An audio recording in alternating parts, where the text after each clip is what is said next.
Start. Bharat मातांकर सेवा ओ सम्मान हेतु प्रतिज्ञा करूछि कि जे मो मोर दैनंदिन जीवन रे अधिकरू अधिक भारतीय उत्पाद व्यवहार करबाकू चेष्टा करिबी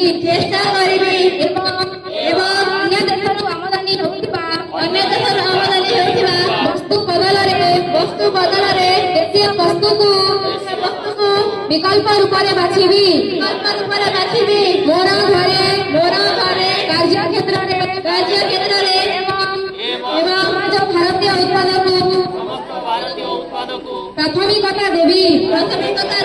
एवं ग्राम कृषक तथा कारीगर को समर्थन करी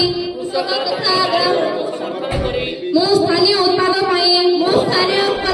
प्राथमिकता देवी मो युवापीढ़ी एवं पिलामानंकु स्वदेशी ग्रहण करबाकू उत्साहित करिबी एवं नुआ पीढ़ी को एहार महत्व विषय रे जणाइबी मो मोर परिवार रे एवं सामाजिक जीवन रे भारतीय भाषा को अनुकूल उत्पाद को व्यवहार करिबी एवं निज देशर पर्यटन क्षेत्र को प्राथमिकता देवी।